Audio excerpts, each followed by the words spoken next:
My name is Jeff Morgan. I'm here with Dad Talk today. We have the pleasure today of talking with Sheriff Bill Waybourn. And tell us about yourself. Well, I'm the Tarrant County Sheriff, which is Fort Worth, Texas, third largest county in Texas, and 15th largest in the country. I am privileged and honored to be in that position, and I'm married to a wonderful woman, and we have 10 children. 10 children? 10 children. How long have you been married? We've been married 22 years. Okay.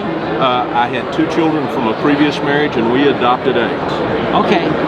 Wow, that's tremendous. Well, it's been a blessing. I'm sure it has been. I'm sure it's been a challenge at times too, but it's been a blessing. It's been a bed of roses with a few long thorns. Here we go. Okay, that sounds great. So how long have you been sheriff? Since 17. It's a 4-year term, and it's election every 4 years. Okay, so you're safe for a while. Yeah, for a couple more years. Okay, great. So I'm sure that as sheriff, you've seen a lot of various things in Tarrant County. What are some of the big issues that you see that you would that you want to deal with more effectively, or have the police deal with more effectively? Well, I would say from the outsource right now is the issues that we're dealing with is border issues, including the drugs coming up from the cartel, and especially the fentanyl issue. Our youth getting a hold of this fentanyl and think it's a safe drug. So professionally, we are dealing with that. You know, but internally, and we just finished a seminar on the foundation of marriages. Okay. And in law enforcement, especially over the last year where we've been kicked in the teeth at every corner, is those marriages have struggled. Right. And so what we're trying to do, along with the Taya and Chris Kyle Foundation, which does marriage counseling, is we have partnered with them, and we're starting seminars where just strengthening our marriages, because what our children need today is a strong dad and a strong mom in a home. Right. And this is interesting because you're focusing on the officers first, is that correct? That's right. Because if that family is not strong, I'm assuming at the same time then you might have officers out there that are distracted, that aren't doing their job to the best of their ability, maybe become embittered instead of being, you know, having that right balance of being strong and firm and yet maybe compassionate at the same time. Absolutely. Absolutely. So how is it working right now with the force, this program that you're implementing? Well, you know, we're hoping, you know, we've had some great testimony and some great responses to it as people start to, you know, and a lot of times in law enforcement, unfortunately, is officers try to protect their spouses from what they're doing, and often that's absolutely what they don't need to do. Right. So we're trying to tear down some of those walls, and you know, we've had some feedback with that some of those walls have gone down. Yeah, and that's a very difficult position to be in, because even when I was in the military, I was in intelligence, and I knew for the fact that what I worked on here, I could not bring home. Amen. But there's also times that officers are feeling the same way, and and they're dealing with things. It's not just the knowledge; it's what they've seen. That's right. And sometimes you need your spouse to know. That's right. To help. So that's a very interesting thing. But how do you do this and at the same time protect your children, protect your marriage, and protect the confidentiality of the people that, you know, you're maybe arresting or whatever? Well, confidentiality is very, very important. You know, I often tease that people are going to show up to my funeral to say, "What did he say?" But confidentiality is very, very important in some of that issues, regardless of where it's at. But that protecting law enforcement children and protecting our spouses from some things is a high priority in our agency, and we want to see our kids do well and grow up as normal can be.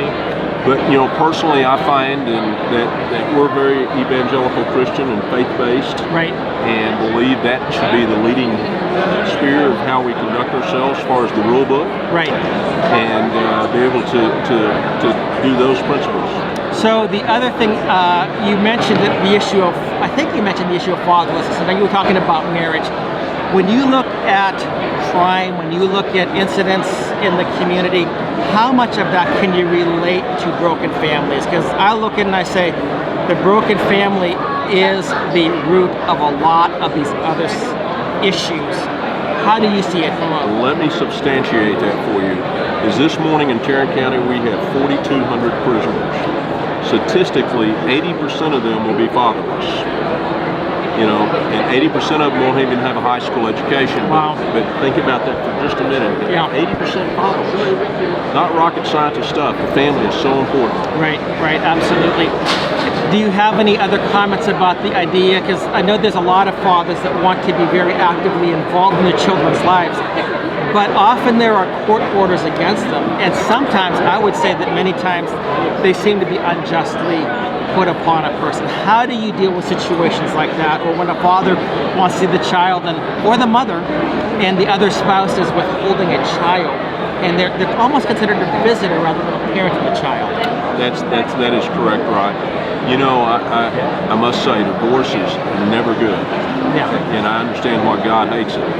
But with those circumstances right there is that I want to encourage that mother or that father, don't give up. And even if you can't see them, if the law is standing in your way, until you get the law changed, I would suggest simple things like writing them letters. I would sending them things, sending them videos of them, talking about them. Right. You see that they want to be in their lives. Right. Because sooner or later that will reconcile. Right. So you would suggest that, what I hear you saying is that we do need to get some laws changed.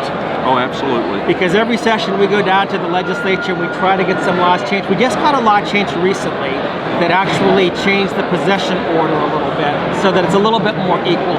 But equality is not something that our legislature is very much in favor of, unfortunately.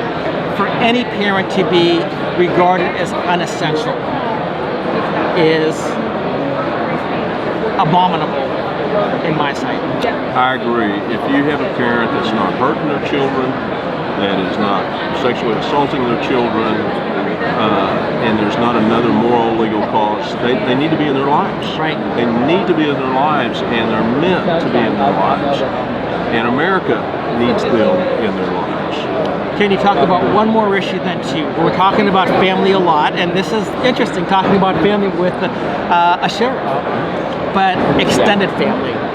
Because oftentimes you see that, they talk about the nuclear family, but I was a missionary in the Middle East, and the extended family in the tribe was very important. Mm-hmm. And sometimes we have neglected to talk about how important grandparents, aunts and uncles, nephews and nieces are. Can you also address that issue? Do you see any correlation there, or is it more just the fatherless issue? Certainly the fatherless, but obviously often with the fatherless that I see is the grandparents have stepped up in some of those situations, but sometimes they have not. I was reading a story today where the grandparents were both weak and sick and just couldn't do anything. Right. And or an aunt or an uncle.